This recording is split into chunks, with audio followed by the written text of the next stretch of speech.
Hey, this is Arrow. I would like to welcome you to a very special edition of eGroup on iHeart. Something very special, a message that was shared and or inspired by a friend's email. We talk about it openly. At the end of it, which is about 10 or 11 minutes long, we will talk to my friend. Thank you so much for being here on iHeartRadio. Hey, this is Arrow, and this is eGroup on iHeart. Just an opportunity for us to get together each week and just talk about the way that God moves through our lives. Most of the time, we put a lot of focus on what we're studying at Elevation Church. I study at Elevation Blakeney. And there are many times where we take it a little bit more one-on-one and more personal. Like this week, I want to put focus on a quote that a friend recently wrote to me. And her exact words were, "God gave me this today." And these were the exact words. "My shattered pieces are touched by the invisible hand. My new vessel is returned with visible scars, so his light may shine through my cracks." Now, I love studying the path of the way that people create word formations. And more importantly, I love it when they say that God gave me these words, because it's so important to understand that God is very visible in our lives through our handwritten words, that God is always using us as a tool to help create a path to those who just need a little up in their life. But let's break this down. And the reason why I want to break it down is because there's so many things that this brings up. So many times people will take a piece of poetry such as this, and they'll instantly put it away because they don't understand it. Well, being a published poet, being a published author, I want to look at this sentence and I want to look beyond the tip of the nib, the tip of that writing instrument. She writes, "My shattered pieces are touched by the invisible hand." I love that, because how many times have we all felt broken, but we haven't given up? And the reason why we haven't given up is because of this incredible amount of energy that just keeps us moving forward. The hand of God on your back is to help keep you straight, one step, next step to the next step. So when she speaks of having shattered pieces touched by the invisible hand, she may feel shattered, but her life is still together. But then that sentence is followed with this: "My new vessel is returned with visible scars." Think about that. My new vessel is returned with visible scars. Go back to the beginning. My shattered pieces are touched by the invisible hand. My new vessel is returned with visible scars. If the hand was invisible, then how did the scars become visible? How did someone see that there were scars? That means that he or she who was holding the shattered pieces took those pieces and began to make damage. They could have cut. My new vessel is returned with visible scars, so his light may shine through my cracks. Dig deeper than that. A little bit farther than just the words there. So we see that someone's life is falling apart, but they still feel complete. They feel an invisible hand as being part of their life. But as they look at themselves, they see that the new vessel that they're in is showing visible scars. And now his light may shine through their cracks. What I look at that as being is that's God's way of saying, I know your path. I've been there when you've broken, when you've been weak, when you have fallen to your knees. I know that you have done damage with your shattered pieces to your mind, body, and soul. I know what you have done. Do not fall out of love with the self that you are. Take what you have done and allow my love to be growing in the hearts, hands, mind, body, and soul of someone else who has felt shattered. Someone else who might be cutting. Your experience as you, let me have it back and let me move it through you so that people can look up to you, look at that light as it's shining through those cracks and see that you survived. That is a leader. That is someone who is brave enough to say, I've been to hell and I'm not going back. More importantly, neither are you. And I'm going to make sure that you don't step off into the valley. My shattered pieces are touched by the invisible hand. My new vessel is returned with visible scars, so his light may shine through my cracks. Now, this doesn't mean that this person is a cutter. It could also be a person who has taken up drinking, someone who is doing drugs, gambling, the little things that we see in our lives that eventually become giant cracks and holes in our souls because we know that in doing it, that we are not taking care of the temple. And for someone to say that they have got this mind, body, and soul that has been shattered into pieces, and yet it's being held together by an invisible hand, and yet when they see what has gone on, and they see the scars, and yet more importantly, they see the light that shines through their cracks, that's not just an act of being humble, but that's an act of somebody who is repenting. Somebody who has said, yes, I have made mistakes. Yes, Lord, I have felt your hand on my back. Yes, Lord, not only am I a student, but I shall be a teacher for you. My shattered pieces are touched by the invisible hand. My new vessel is returned with invisible scars, so his light may shine through my cracks. What we write on a daily basis, be it on a computer screen, handwritten, doodles, what flows through us is something that we can't keep inside of us. A very famous painter, his name is Peter Max, once yelled at me inside of a gallery. He says, "It doesn't belong to you. You have got to let it go.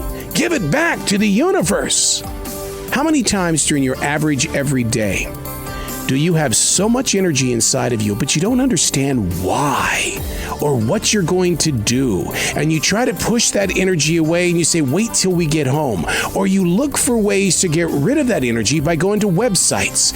Or you may go shopping and then you start feeling guilty. You say, no, wait. Why am I feeling guilty? I did something for me today. I did something for them today. I've known people who have done that. What's made them happy is buying other people gifts. Was Elvis Presley a happy man? Has anybody ever come out to say what it was really like to be him? I know that a creative mind and heart isn't always the happiest place on the planet. I have comedians and actors and musicians inside the studio every week. And we do talk about the darker times because I too would like to learn so that we can continue teaching. And when they are open with it, it's almost like they're saying, my shattered pieces are touched by the invisible hand. My new vessel is returned with invisible scars, so his light may shine through my cracks. Look beyond the tip of the nib. Look beyond the edge of what you think the song is written about. Look beyond who you are or who you think you are, and start asking deeper questions to the self. I always try to get people to write, but to get someone to write sometimes is like saying, can you push the sunshine up a little bit higher so the rest of the world can have light at the same time? That ain't gonna happen. So what you have to do is you have to wait until somebody falls. And my first question would be, have you written about this today? To get that communication going, to get that healing going. Because when you write or when you have moments of meditation, then you find out that you're not alone. Sit next to a tree inside of a forest. A tree is one of the greatest storytellers on the planet. Listen to the wind. Put your hand on a rock and feel the vibration. People will say, what vibration? Well, we're not having an earthquake. There is a vibration because rocks are always breathing. And if you don't believe me, then why do they crack? Why do they crack and become little pebbles? When it's raining outside, don't run inside. Listen to the rain as it hits the earth. If you listen close enough, you're going to begin to learn that the grass is excited, so are the leaves that are on the trees. And when it snows, we all think that it's so cold outside, and yet the rest of the planet is saying, oh, finally the blanket has arrived. Oh, it feels so good to hide away from those giant stars. It's going to be dark underneath this snow tonight. I'm going to be getting some sleep finally. My shattered pieces are touched by the invisible hand. My new vessel is returned with scars, so his light may shine through my cracks. What if the other living things around us are also speaking? What if the sun that we see is actually a crack in heaven? Want to hear something even scarier? What if this message that was sent to me from a friend with the exact letter saying, "Words God gave me today"? What if this message is not what I have just shared? Does that make me guilty of assumption? Or is that God's way of sharing his message through someone else who was also cracked? That he was able to share his view by their experiences, and maybe somebody in France or Seattle or Bozeman, Montana might be listening today going, "I too feel shattered. I have brought damage against my vessel. I now can see my scars." It's amazing what happens when you bring the lyrics from God through you and then you share them. And from them, even though there might be a different observation, it still has the power and the strength to change other people's lives. Don't shut out God moving through you. I'm Arrow, and this is E-Group on iHeart. Hello. Hi, is this Kim? It is. Hi, Kim. This is Arrow. How are you doing today? Hi. I'm good, and you? Doing very well. Hey, I want to talk to you about the quote that you shared with me yesterday, because it inspired a message to be shared on iHeart Radio tomorrow. And you know, the angle that I took from it was basically as a writer, as a poet, as a spiritualist. And then I want to hear what your side of the actual quote is. And your quote was, "My shattered pieces are touched by the invisible hand. My new vessel is returned with visible scars, so his light may shine through my cracks." Yep. Share with me what that's about. Well, you know, so often I think about how we think that our scars need to be covered up, that we want plastic surgery, and in a cosmetic, in the physical world, that makes sense. But in a spiritual world and in a religious sense, God uses our scars to be a tool for another person to see that our imperfections can be used so that his light shines through us, that we can say, "This is how he got me through. This is what I went through in order to be healed. This is what I went through to get me to this step." And many, many people that I know personally, and myself personally, who have gone through deep wounds, deep hurts, although it was very painful in that valley and very, very difficult in that valley, at the same time, many, including me, would say, "I would never give up having gone through that, because this is what brought me here. That is what took me to the place that brought me to a closer level with the Lord and brought me to my knees to understand that it really is all about him. And through my weaknesses, I'm made strong. And through my scars, I can show others the light through me." Don't you like the way that God works through us, that we do, you know, even though when we are changed and challenged, we want to kick at the wind and beat up trees and throw rocks and things. And yet when quotes like this come to us by way of God, we are in essence becoming the teacher. He trusts us enough to become teachers. Yes, and these words are very powerful, although they came through my lips and through my ink pen. Truly, they're words from God that he's speaking to us to say, don't keep hiding those scars. Don't keep hiding your journey. Don't be ashamed that that is what you've overcome. But in turn, by using that, he can do so much more with us. And what I thought was so interesting is I saw the interview of, it was on YouTube, and it was the interview of one of the brothers of the 21 that were massacred and beheaded by ISIS, and the surviving brother they had not known for some time where they had been.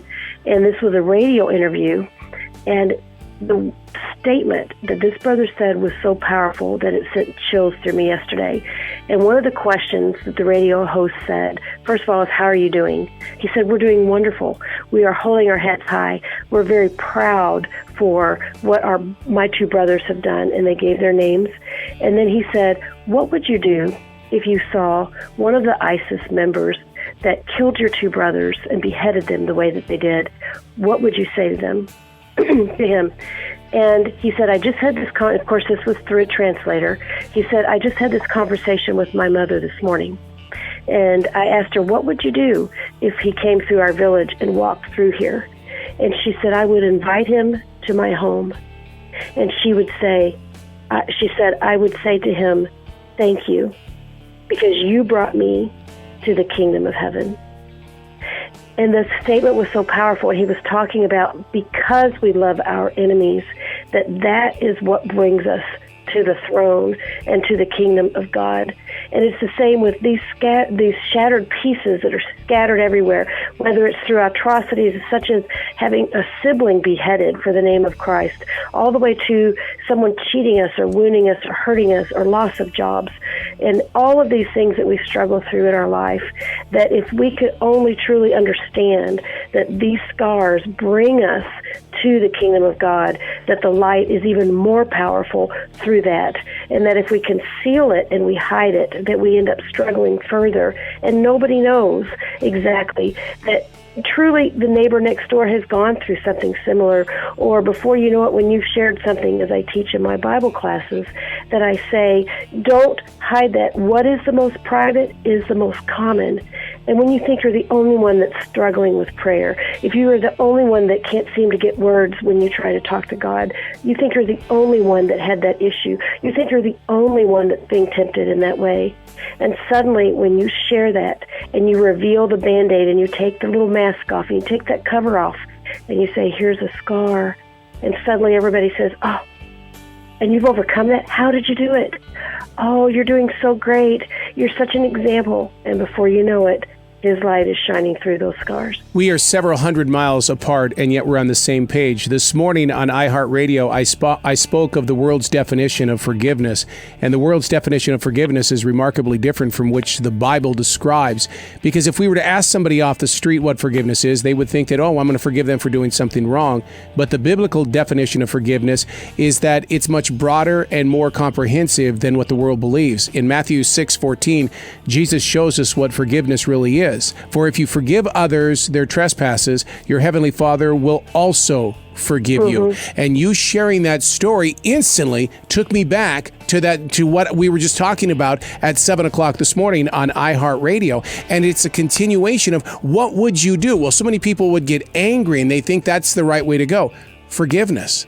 And another thing you touched on, which has always been very fascinating, is how many people fear death. And yet it is the one place that we are taught in churches that we want to be happier in heaven. And why should we fear it, but rather celebrate it? Exactly. And one of the things that the brother said through the translator is that they want to thank ISIS for the video that they released because they did not edit their brother's last words. And these men, they screamed the name of Jesus, and within seconds they were at the throne and the feet of Jesus in the other world. And here it was a total different perspective of forgiveness, that, you know, the world says forgive but don't forget, or forgive and I won't speak to you, or forgive and, well, don't expect me to sit at the table with you, but I'll see you next Christmas. And we have all this nonsense definition of forgiveness. But in truth, you know, if you read in 1 Corinthians 13, you know, charity suffereth long. And I've been working on a study of that for one of my classes. And I looked it up in the Greek, and one of the definitions of suffereth long is it's long endurance, it's the full journey, it's full course.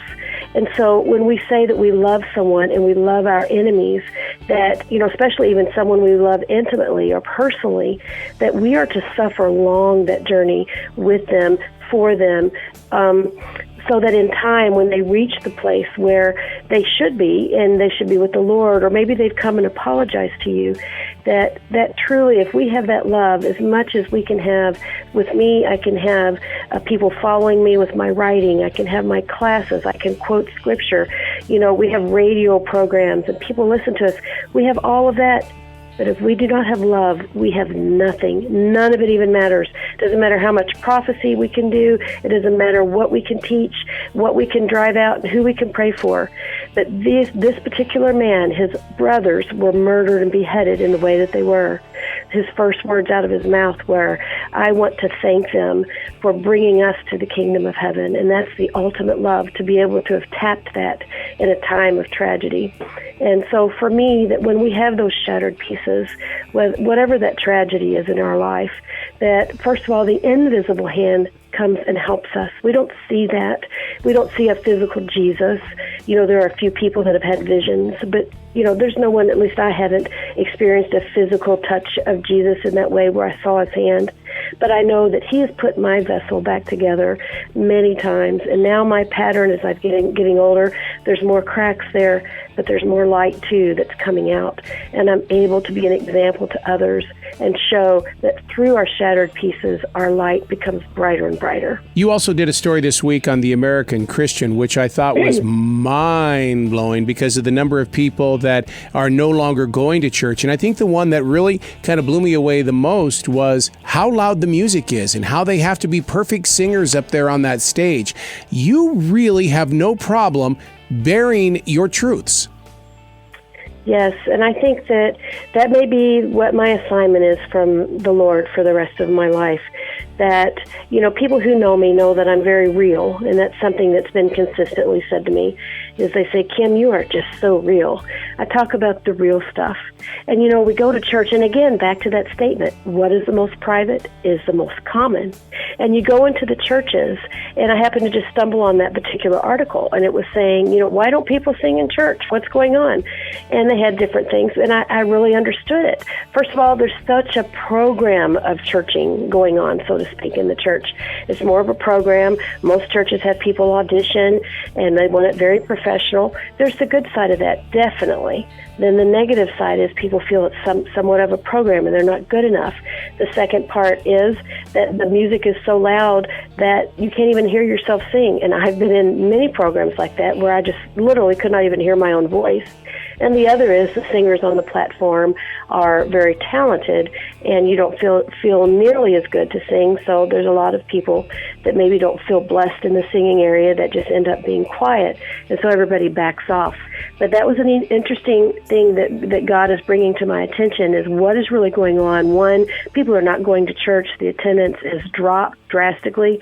Any pastors or anybody in the studies of ministry going on will say that. And the other is the lack of activity and the lack of singing that's going on, even though the music's loud. And even though the instruments are very good and very loud, if you really started looking and listening, you'll see that there's not quite as many singers going on. Yeah, they're in there. They're usually about 10 or 15 minutes. And I'm one of those people that quit singing because it hurts to sing because you're trying to sing as loud as you can with them. And they Absolutely. Want you to raise your arms up. And it's like, it's 9:30 on a Sunday morning. I'm here. Get the preacher on. Mm-hmm. I want to hear the message. Mm-hmm. Get the preacher on. Exactly. Exactly. But yet, through song, though, we are to open our hearts and our soul. And I know what music does to me. But the problem is sometimes I think we get so locked and lost on our favorite songs on the radio, especially people that like to listen to oldie stations. And that to me has always been the invitation to listen and live in your past rather than growing forward. Mm-hmm. Very good point. Yes, and we have the new songs, and definitely they're very powerful. And it's obviously a new generation. Every generation sort of has their own approach to worship or even to church. And as much as churches want to hang on to some of the older traditions, it's obvious that the door is open towards the new as well. But possibly there could be a morsel of truth learned through this study, is that, maybe the volume needs to come down a little bit to get people to be a little bit more individualized and more personalized in that realm of the service in the music. Well, as we grow wider and wider on iHeartRadio, I thank you ever so much for being a part of that and trusting the vision that we had about a year ago, because your journey and your lessons on iHeartRadio are just mind-blowing. And it's fun to watch people from all over the world get closer to you through how you share your message. How can somebody reach out to you, Kim? They could reach me through my website, and it's a simple website. It's my name, www.kimhilton.org. And I also want to apologize. I have had a terrible sore throat, so I don't have the best radio voice, but I know God's timing is perfect today for us to do this, and I look forward to hearing from you. You can write me there, and we always answer and reply. Oh, you stopped that about the radio voice. You know how many times I hear that? Oh, I don't have a radio voice. What are radio people supposed to sound like? We're supposed to talk like this, 25 songs in a row. God, God, God. You know, it's. I think that you just talked about how the bands and things up on stage are perfect, and the one thing that, being especially with your iHeart program and your own Spreaker channel, you're just as real as the church that you would like to have, and that's what's so fun about creating with you, is that you are so real and you're not trying to be a disc jockey, because being one for 36 years, we're nothing but a bunch of fakes. And so because it's an act, it is a show, it is everything you just talked about with the church, but through you, I'm able to be more real. And so you're a teacher to me, girl. Oh, thank you so much for saying that. And thank you for your influence as I follow you as well, and you and I communicate back and forth. And I'm thankful for people like you, and I know that God brings people together for a purpose. And, I pray that my words in a personal way affect you, which in turn that you're able to affect those that listen to you, that we are all connected. Just like, I wanted to touch on what you had said earlier about, that we're told, forgive us our trespasses that I teach that it is a connection. It is a connector statement. It is not one part or the other. It is connected. And in the work of the Lord, I'm finding more and more that we are greatly connected for an overall purpose. And one of the things that I've noticed that people in ministry, I call it God's waves, but I'll find something very strong in my heart, in my spirit, and I'll write about it and teach about it, only to turn on the radio or turn on a program, and that particular person is speaking about the same topic. And one day I had just finished a lesson that I taught to a group and came home, and I just clicked on the TV and turned on Joyce Meyer, and I don't know when it was recorded. It was fairly recent, and it was the identical topic. And I know, just like with you, what's impressed on your heart and in these words from me, that God puts upon us a wave of words to get out for those of us that are in the calling of duplicating and putting that out to the masses. And I'm very thankful we've gotten connected, because I know there's an ultimate purpose in it. Absolutely. Absolutely. Thank you so much for your time today, Kim.